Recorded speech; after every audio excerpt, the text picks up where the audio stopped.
question about Build Back Better. I'm ready. So the president says that the Build Back Better is not going to add a penny to the deficit. The CBO has this new score where they assume that social programs are going to be made permanent, and in that case it would add almost $3 trillion. So does that mean that President Biden will commit that these programs are not going to be made permanent? Well, first of all, what you're talking about here is a fake CBO score that is not based on the actual bill that anybody is voting on. What real questions are. And Peter Doocy, I'm got to tell you, this guy deserves a Pulitzer Prize. He asks questions. He's calm. He's chill. His questions really matter. They move the needle. They're pointed. And I think that they actually do indeed cause the Biden regime to genuflect on policy and to actually get pushed on policy. He's announcing this afternoon. So then why is it that she has not spoken to the president of Guatemala since June? That's 6 months. Well, I know that I did see this kind of strange report from the president of Guatemala saying that he's had no contact with the White House, which is inaccurate. He didn't say the White House. He said Vice President Harris. He has not spoken to her. And if she's in charge, why is that? Well, we have had a range of conversations, Peter, I think as reflected in our readout we put out last week. They know this, and they know that it is a huge, gaping problem inside of the hull of the USS Kamala Harris, and they don't want to answer questions like that. That's why you heard Psaki use her snipey, snippy, snappy little tone there. She only uses that tone when she's really upset at a question. I always chuckle when I hear it. That's how you know you've really pissed her off. And here is what Peter Doocy was asking about there. The Guatemalan president told Fox News' John Roberts very recently that he hasn't heard anything from the White House. And Kamala Harris went, it's not true. It is true. Who do you trust? I actually trust the president of Guatemala more than I trust this regime here. Go ahead and watch. Other than your meeting with Kamala Harris in June. That's the only one. That is the only communication you've had with the Biden administration about illegal immigration? Yep. Does that strike you as being odd? Bueno, con el embajador hablamos. Well, we have had many conversations with your ambassador, but between my presidency and the White House, actually, no. I spoke once with Joe Biden because I introduced myself. Then we had the visit of Vice President Harris, and on matters of state, migration, we had the visit of Mr. Alejandro Mayorkas. But aside from that, direct communication, no, we haven't had it. Very interesting because Joe Biden was put in charge of the border under the Barack Obama regime, and now in his regime, failing as it is, he even knew that the border was a toxic wasteland, and what they were going to do there was going to be extreme lawlessness, chaos, and lead to death. Here in Florida, an illegal criminal migrant just murdered a 5-year-old boy in a drunk driving accident. So yes, Americans are dying because of illegal criminal migrants, and it's time for us to change the paradigm. One would be just in the last week, we saw a New York Post item about a pickpocket with more than 30 arrests back out on the street. We've seen an arsonist burn down a $500,000 Christmas tree in New York City back out on the streets. Does the president think that that's good governing?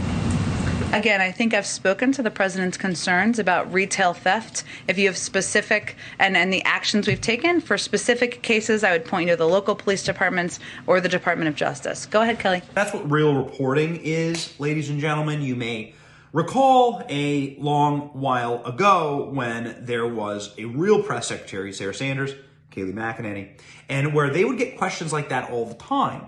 Do you remember the haymakers that were thrown by Jim Acosta? I mean, he was a buffoon, but he was such an arrogant loudmouth. These people, April Ryan, Yamiche Alcador, where did all these people go? Where do they all go? The guy, what's his name? The guy from Playboy magazine who would always scream and yell questions. They were unhinged. They were unhinged. The insanity of it all. And they're upset. Don Lemon was on crying about Fox News getting questions. They're upset that Fox News gets questions. Why does Jen Psaki even continue to call on Fox in the briefing room? And I mean, they've been very courteous and I should say, kind, because if your network is promoting BS and lies about what is actually happening in the country and helping to inspire and incite an insurrection, why should they even be able to take part in a legitimate press briefing, in legitimate journalism?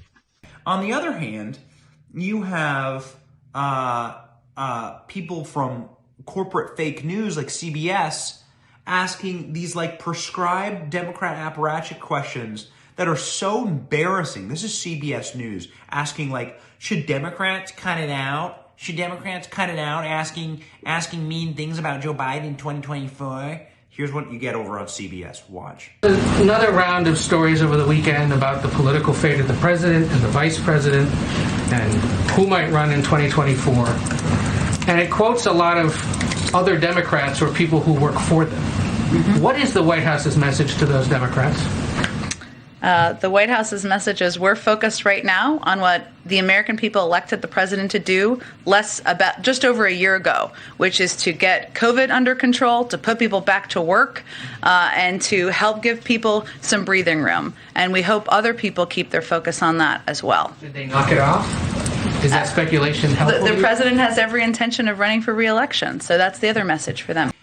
And then throws Jussie Smollett under the bus. After years of defending Jussie Smollett, suddenly he gets thrown under the bus. Ha, ha, ha. Careful who your friends are. One real quick one on the Jussie Smollett verdict. Mm-hmm. Both the president and vice president tweeted at the time of that attack. The president tweeted, "What happened to Jussie Smollett must never be tolerated in this country. We're with you, Jussie." The vice president called it an attempted modern-day lynching. Since the guilty verdict, are there any lessons learned here on rushing to judgment when a crime is alleged? I think there are lessons learned perhaps for everybody who commented at the time, including former President Trump. I wish April Ryan was here because I think she asked him the question. Do I see her somewhere or no? Okay. She just left, where he said, "I can tell you that it's horrible. It's doesn't get worse," in response to her question about about Jussie Smollett at the time. I would say that we respect the jury's decision. Lying to the police, particularly about something as heinous as a hate crime, is shameful. Instances of that need to be investigated fully, and those found guilty need to be punished. And false accusations divert valuable police resources away from important investigations. They make it harder for real victims to come forward and be believed. You know, if you look back at the time, it's also true and important to note that accusations of hate crime should be taken seriously, and they need to be fully investigated. But that's where everybody was looking at it at the time. But certainly knowing what we know now, it's important to also note the danger of lying to police and lying about hate crimes and the fact that it diverts important resources. Go ahead, Kristen. Jen Psaki, just very prickly there, very upset Jen Psaki, talking about Donald Trump as it pertains to Jussie Smollett. Wait a second. Hold on. Full stop here. Full stop.